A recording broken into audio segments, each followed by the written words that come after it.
Rambut guys, rambut. Selebriti apa ni? Sip memok lah kenangan bah. Jadi, Wiseh.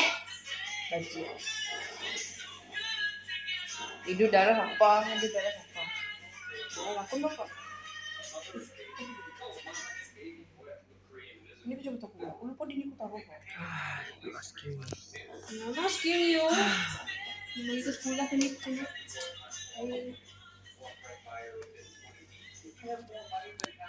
Udah gampang aku maju tuh. Ya, tunggu.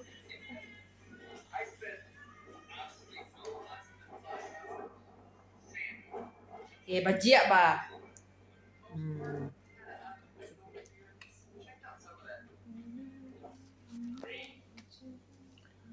Jam ya.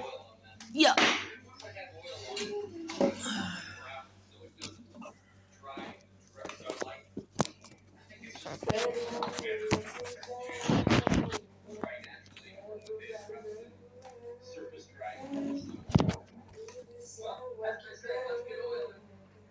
Iya. Mau aja udah di atas. Berarti double chin ku. Iya. Bagi ku ngomong kan straight. Ya aku coba bah. Okay, let's try. Kamu mau apa nipis bau di mau gabung sini. Kecuali mau tancang. Di sistem Korea itu. Baik kayaknya buat. Nipis bau mama. Jadi mama straight kayak nak bukannya aku mama. Coba kita hari itu.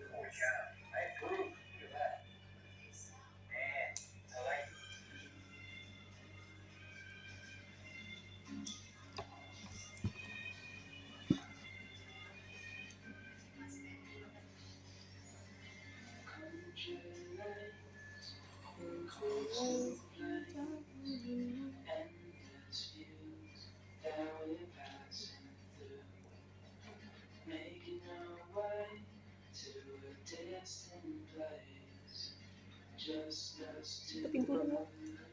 Oh lampunya.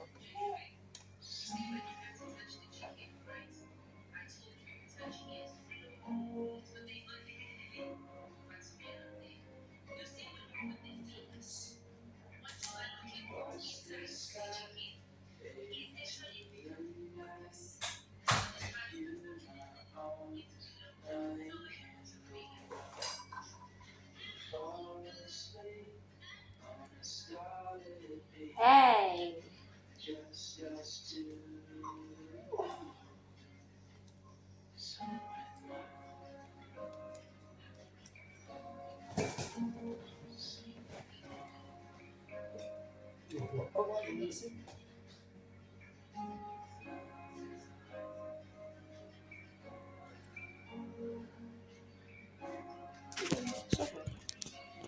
Basah. Kita pasang.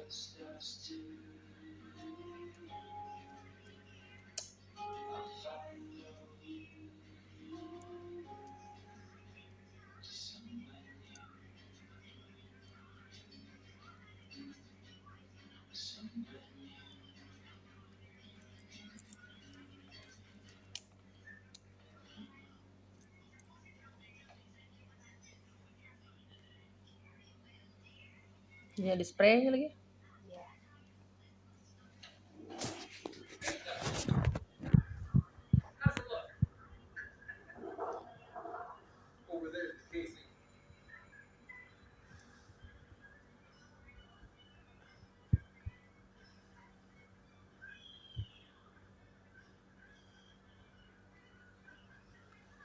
Kita apa lagi?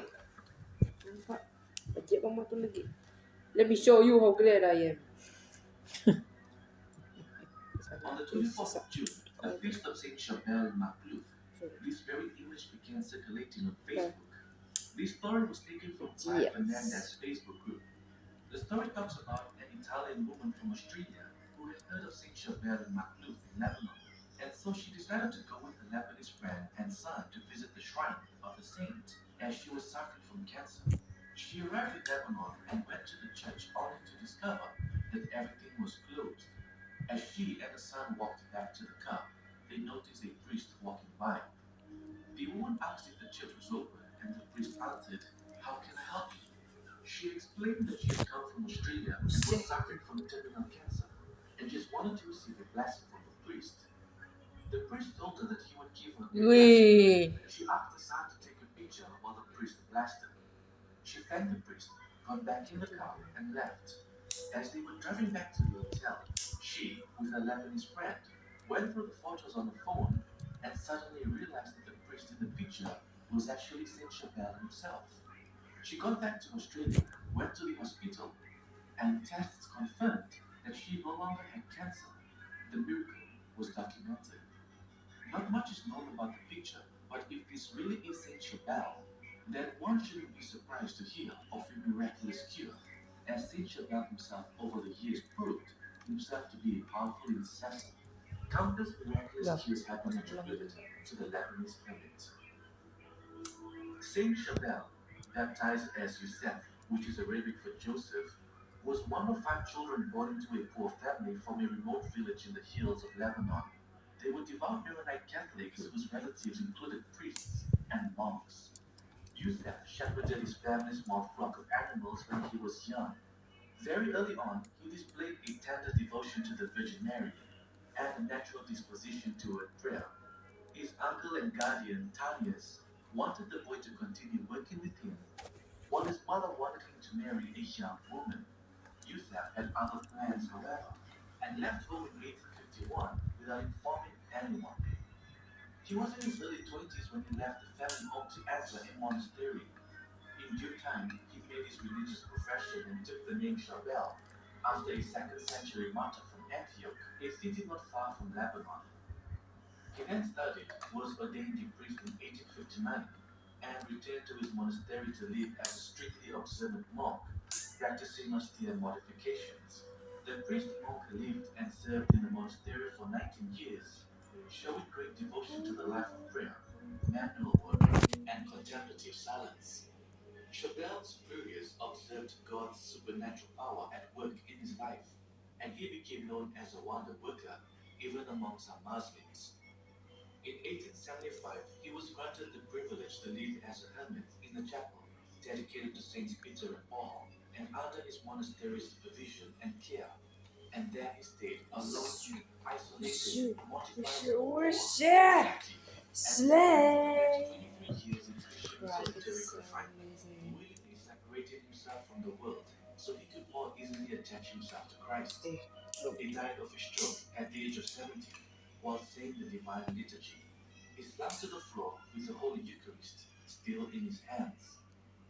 Although little was known during his life, miracles were attributed to the intercession of Saint Chapelle soon after his death. His body was exhumed and for many decades was found to be incorrupt, although it eventually decomposed. Father Chapelle was never photographed during his lifetime, and only a few monks ever saw him after he entered the monastery. But in 1950, some Maronite monks from the US visited Father Chapelle's grave on his birthday and took a photo. When the film was developed, a mysterious hooded figure with a white beard appeared among them.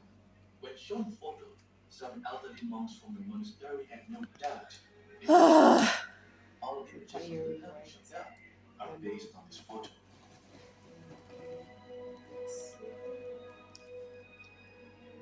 In the name of the Father, and of the Son, and of the You Holy and Spirit. you and me, Amen. just us. Saint Chapelle used to be an example of prayer, fasting, and mortification, being inspiration for all who do battle in the spiritual desert. For all who struggle with the sins and temptations offered by the world, the flesh, Panas. and the devil, help us to follow your unique path of holiness. Saint Chapelle Immaculée, pray for us. Yep. In the name of the Father, and of the Son, and of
Habis beng di miro. Goma. Yung kali kinyo.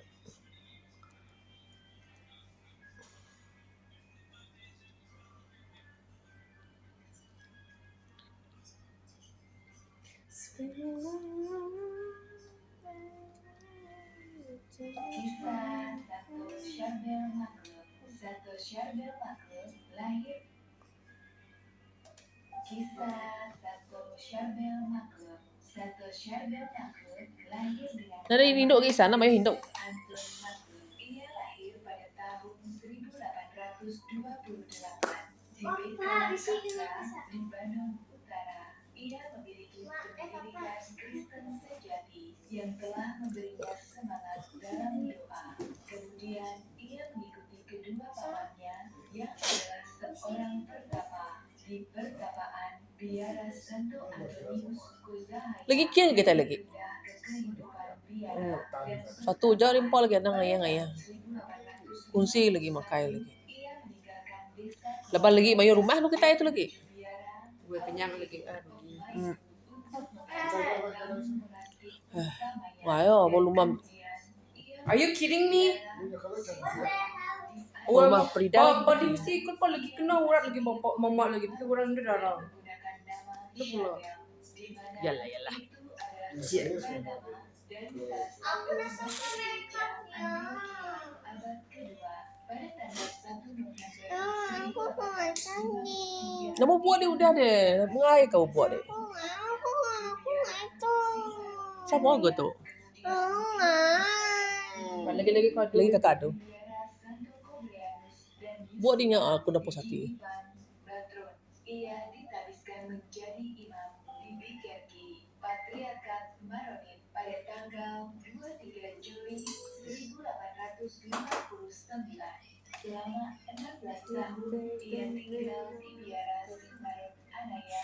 Dari sana kemudian ia masuk ke pertapaan Sinpeter dan Paul. Pada tanggal 15 Februari 1875, ia menghabiskan waktunya untuk berdoa dan beribadah. Ia jarang sekali meninggalkan pertapaan, di mana ia mengikuti jalan para pertapa suci dalam doa, kehidupan, dan praktik. Ia sangat mengasihi Yesus sepenuhnya dalam hidupnya. Kesuciannya membuat orang-orang mendatanginya untuk meminta berkat dan meminta doa. Selama hidupnya, Romo Charbel hampir tidak pernah meninggalkan pertapaannya. Ia hanya sesekali terlihat meninggalkan pertapaannya saat superiornya meminta ia untuk menerimakan sakramen-sakramen di desa terdekat. Dan bila Romo Charbel muncul di desa itu, maka penduduk desa akan berbondong-bondong mengikutinya dan memohon doa dan berkatnya. Romo Charbel tinggal di pertapaan selama 23 tahun.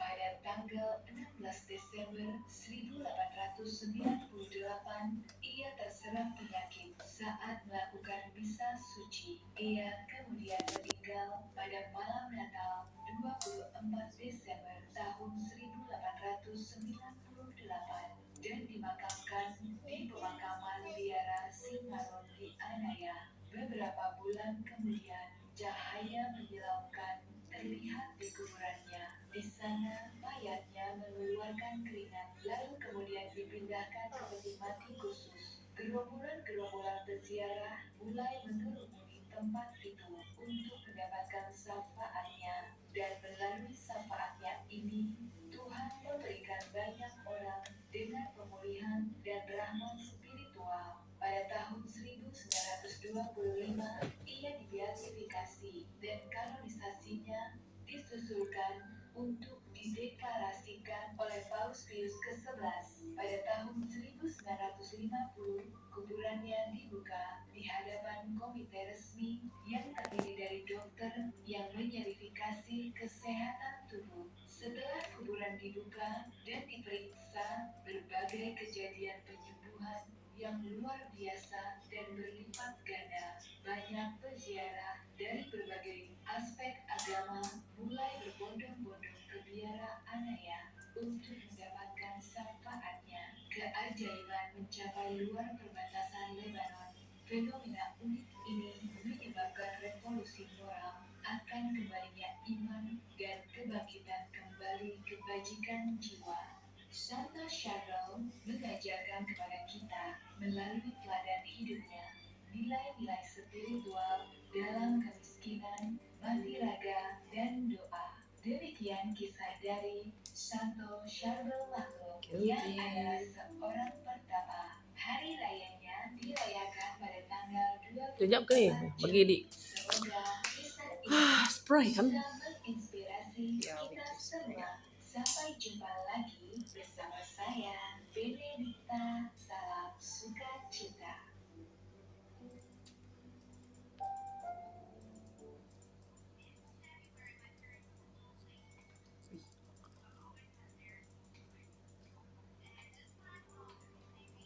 Mantan teolog sejarawan Calvinis berusaha menyangkal gereja Katolik dan menjadi Katolik. Kisah dari Dr. David Anders oleh Joshua Charles dalam kisah perjalanannya menjadi Katolik. Dan ini pelajaran yang dibagikannya bab 8 bagian 1 dan 34. Hanya sedikit kisah pertobatan yang mempunyai pengaruh besar terhadap pertobatan saya, seperti cerita Dr. David Anders. Sebelum menjadi Katolik, ia adalah seorang teolog dan sejarawan Calvinis yang berupaya membela reformasi dan menyangkal Katolik. Namun, setelah bertahun-tahun mempelajari sumbernya, Dr. Anders sendiri akhirnya menjadi Katolik. Ia menyadari bahwa para reformis itu sendiri tidaklah seperti apa yang telah diajarkan kepadanya, dan bahwa gereja kuno bukanlah sebuah contoh dari protestantisme yang murni dalam tanda kutip, yang telah melepaskan diri dari tertib Katolik yang korup dalam tanda kutip, yang telah berkembang selama berabad-abad, telah sepenuhnya benar dan sepenuhnya Katolik. Saya telah bertemu dengan beberapa orang yang telah memaparkan kasus historis dan teologis gereja Katolik, juga Dr. Andres. Hal yang sangat menarik bagi saya sebagai seorang intelektual yang berupaya untuk sangat teliti dalam semua penelitian saya, terutama dengan sumber-sumber asli, adalah bahwa tidak seperti banyak orang yang sering melakukan cross-text atau teks bukti terhadap beberapa bapa dan orang lain, yang penelitiannya jarang lebih dari sekedar membaca.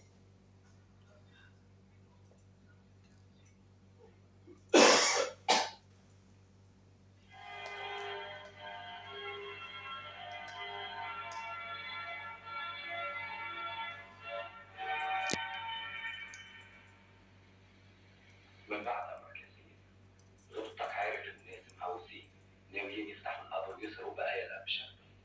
شيء تخضعكم رأينا مشان الإجراءات اللي نقبل على بعض المناسك، ونحن اخذينها بعين الاعتبار. النور على القبر حادث واجب يتوضح.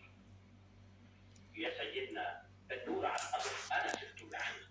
أنا رجال مش عم بحكي من قبل الدعاية. صار له 4 أشهر بالقبر، واجب ينشال ويتحط التابوت بمحل مخفي. بنفوض حضرة الرئيس الأب مطاريوس بفتح القبر.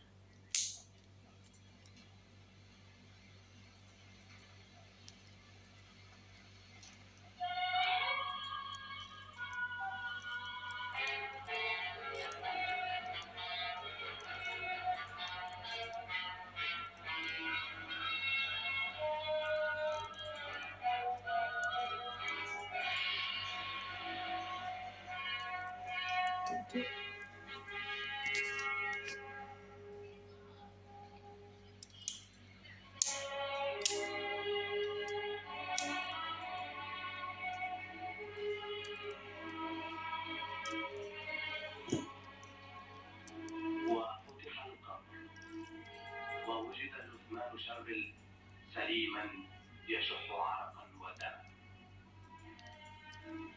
وبدأت مرحلة الجثمان العجيبة، إذ نقل أولا إلى تابوت خاص وأخرج منه عدة مرات، وفي كل مرة كان جثمان الحبيس يشح العرق والدم مبللا ثياب الكهنوت والوسادات.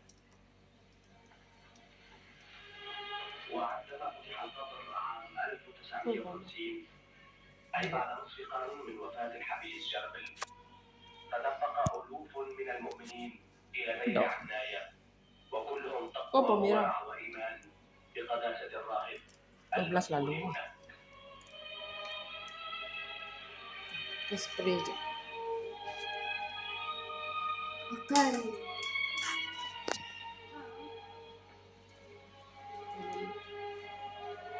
Spray dia.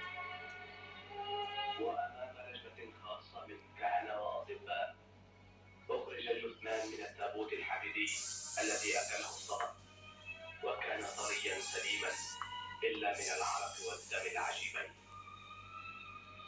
وجرى غسل الجثة Di depannya. وتلبيسها ثياب الكهنوت Itu betul. وكأنها ما زالت في الأسبوع الأول من الوفاة.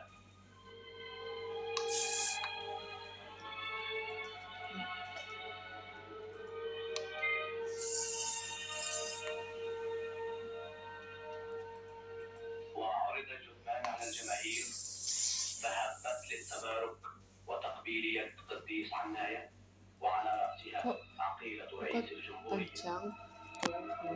Lagi mesti anjing kita kan ada ya?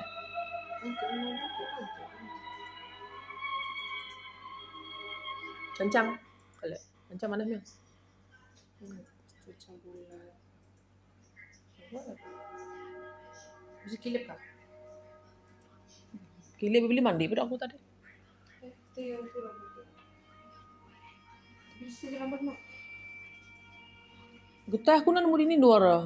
Maria ini getah buat Mama Maria.